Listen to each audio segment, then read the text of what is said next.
Moikka moi! It's Riikka Kovasin here with another video for ABstudio. This time I'm making 2 cards and again I'm mixing different collections. I chose these papers because of the color scheme. I'm kind of going with this pinkish or peach color this time. I'm first cutting one of the 12 by 12 sheets into 2 smaller pieces. I'm going to make these kind of long and narrow cards. Normally I make them vertical, but this time I made horizontal just to kind of challenge myself a little bit.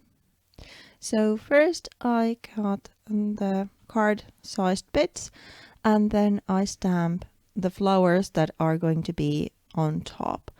I'm first choosing which paper to use for the flowers and which one to the leaves, which I'm then die cutting with several dies. And I end up using this peach tone version for the flowers and a little bit colder pink tone for the leaves and stems. I then cut the flowers loose and also secured the 2 layers together. So I backed the pieces I cut beforehand with a kind of framing piece of that purple tone I showed in the beginning of the video. I used a sewing machine to attach the layers together to get them a little bit of extra and a little bit of grungy style too. I then start adding layers to the backgrounds. I'm first going with the stamp ink I used also to stamp the flowers and use several stencils with that. It's black ink, but when I'm applying it with the sponge, it kind of turns into this dark gray tone. But I'm okay with it, and I'm using the same ink then with stamps, which are then more black. So there's kind of a varying spectrum of black in the background. This kind of echoes also the stitch line, but also the textures depicted in the 12 by 12. After the stenciling, I then add the stamping and then I build a little layer on top. I'm first adding a piece of that same purple 12 by 12 sheet that I have as kind of a framing piece to the whole thing, and then I add some patterned tissue paper on top using gesso and a pink acrylic paint. Again, I'm drawing inspiration from the background and bringing those flat layers depicted in the paper to dimensional versions.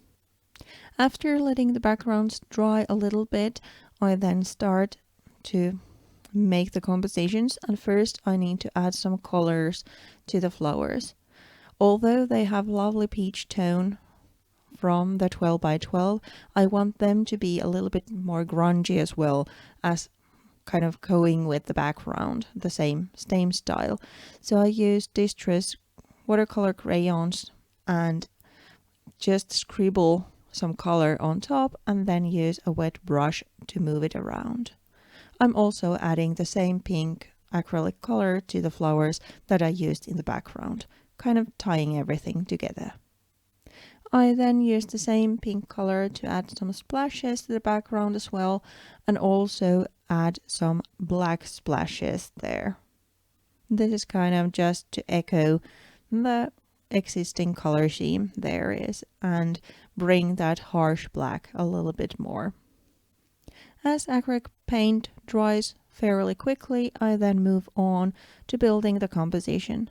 As the bottom layer, I'm using some sewing thread and using 2 colors underneath the cluster. I'm again going with the same color scheme I already have going on, so I choose this hot pink and black sewing thread to be added, kind of the base layer and bringing some softness to the whole thing.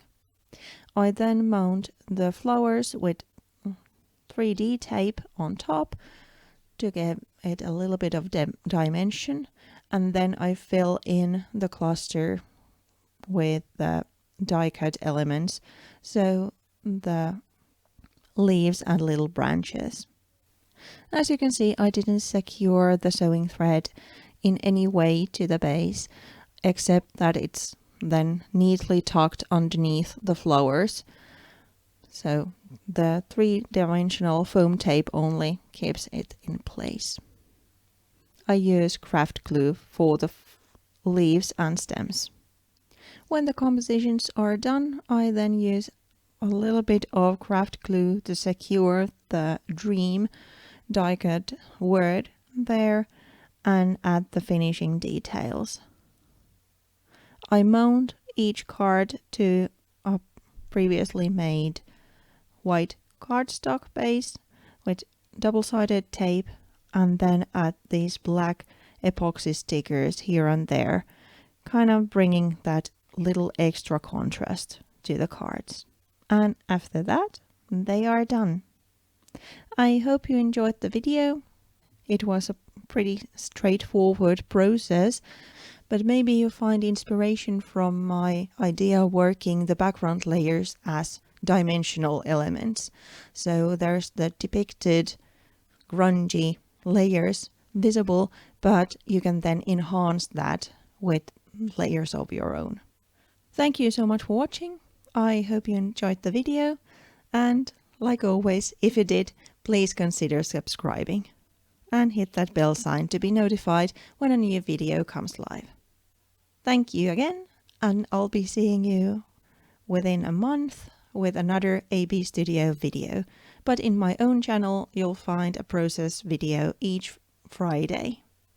Thanks again, bye!